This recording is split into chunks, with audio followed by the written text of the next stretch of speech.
जी नाज़रीन, एक बार फिर हम आपके साथ मौजूद हैं और बात हो रही है नज़र बद के हवाले से।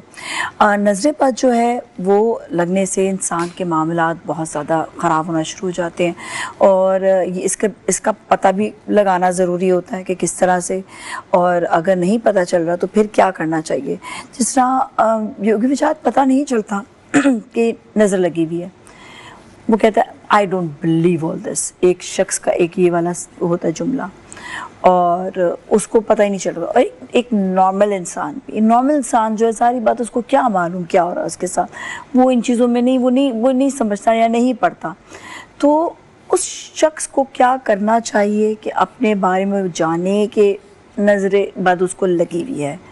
और जिस तरह आपने बताया था ना कि मामलात के क्या क्या मामलात होते हैं जिसकी वजह से पता चल जाता है।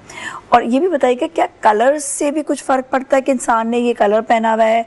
मैंने सुना है कुछ ऐसे कलर्स होते हैं पहने तो उसको नज़र ज़्यादा लगती है, कुछ ऐसे कलर्स होते हैं पहने जो नज़र कम लगती है, ऐसा भी होता है कुछ। क्या आपके सवाल में जो असल में उनसर है, पहलू है, उसका जवाब मैं इस तरह दूंगा बतौर डॉक्टर। एक मरीज को हम ये इख्तियार तो नहीं दे सकते कि वो अपना इलाज खुद करे। एक आदमी को नज़र लगी है, अगर उसको पता होता कि नज़र लगती है तो वो शायद लगती ही नहीं, पहले वो प्रोटेक्ट कर लेता। तो बेहतर है कि किसी ऐसे मौलिज के पास जाइए जो इस सिलसिले में काम करता हो।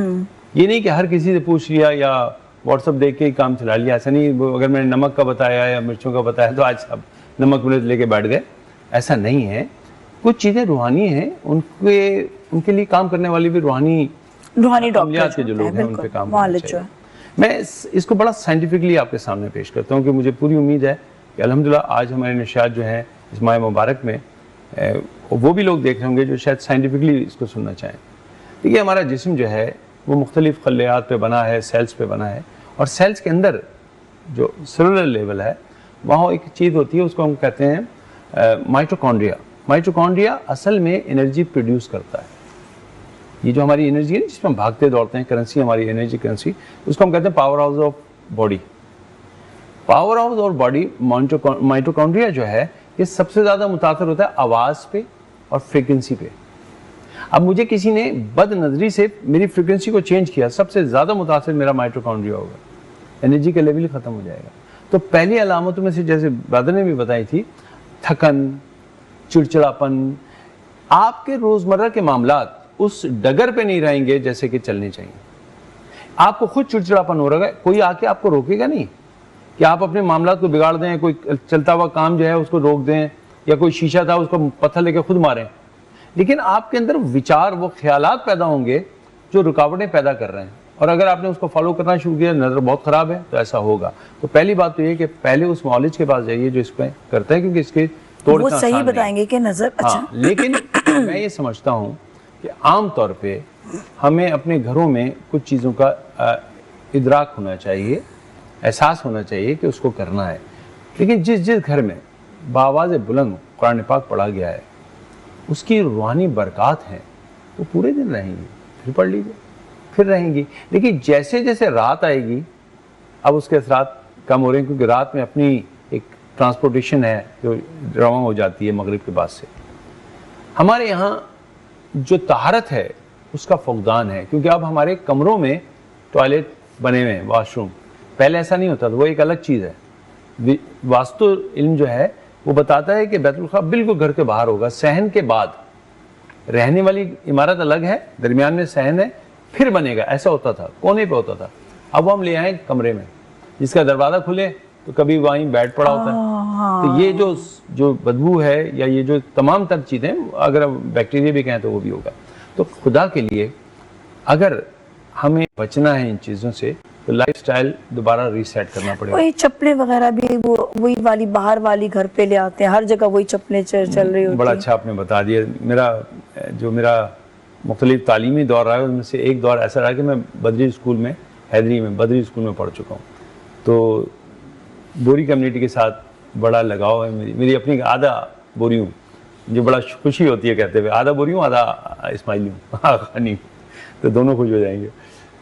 मेरी कम्युनिटीज़ हैं, वहाँ पे चप्पलें घर में नहीं ला सकते। क्यों? कि जब चप्पल पे जो मिट्टी लगती है, एक तो बैक्टीरिया तो है ही, लेकिन वो बाहर ही रखी जाएगी। घर में अगर आप आए हैं तो घर इतना साफ सुथरा होना चाहिए। अभी तो ये है कि हम यहाँ आए, ड्राइंग रूम के अंदर लोग उसी पैर में आ रहे होते हैं। अभी इस मिट्टी कहाँ से लगी है, गंदी है, पाक है, नजिस है, ये सारी चीजें हमारे साथ हो रही हैं। मैंने देखा है टर्की में और जापान में, आई थिंक वहाँ पर ज़्यादातर जो वो लोग नहीं इस्तेमाल करते, वो लोग अपने उनकी घर की चप्पल और होती है। इवन मेहमान भी आते हैं तो उनके लिए जो है ना डिफरेंट उन्होंने रखे हुए होते हैं चप्पल, उनको वो नहीं। देखो बेटा, मैंने अभी जो शुरू में बात की थी ना वो यही थी कि आपको इदराक होना चाहिए। सफाई, ताहरत का लफ्ज़ इस्तेमाल किया। ताहरत का मतलब सिर्फ नहाना नहीं है। ताहरत का मतलब ये नहीं है कि सिर्फ हमने अच्छे कपड़े पहन लिए। अच्छी गुफ्तगू भी ताहरत में आएगी, साफ पाकीज़ा गुफ्तगू। हमारी गुफ्तगू में अगर नजिसपन आ जाए, गाली गलूच आ जाए, बदतमीज़ी आ जाए, तो वो हिसाब टूट जाएगा। हमें इसे ऑरा प्रोटेक्शन कहते हैं। हमारे जो 7 ऑरा हैं इनको हम एक्टिवेट करते हैं, उसको ब्लास्ट करते हैं, अपना ऑरा क्रिएट करते हैं, साइंटिफिकली ऑरा क्रिएट करते हैं। बहुत सिंपल है। अगर मैं कह दूं, अपने आप से कह दूं, ए परवरदिगार, मैं एक तकरीब में जा रहा हूँ जहाँ मुझे आपकी पनाह की, मैं पनाह मांगता हूँ शैतान। हम अल्लाह से दुआ कर रहे हैं ना, दुआ आप फौरी तौर पे पनाह मांगे और आपको कहें, ए परवरदिगार, मैं तेरे फजल करम के हिसार में आना चाहता हूँ।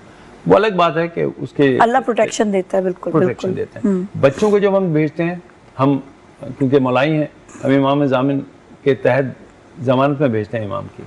तो ये ज़रूरी है कि जब कोई घर से जा रहा हो तो कुछ हमारे रिचुअल हैं जो हमें करना चाहिए। जैसे हमें बड़ों से इजाज़त लेके और बड़ों की दुआओं के साथ बाहर निकलना चाहिए। बिल्कुल। हम नीचे दबा देते हैं, अम्मी मैं जा रहा हूँ, अम्मी ऊपर से कहती हैं अच्छा जाओ, मैं अंडा बना रही हूँ।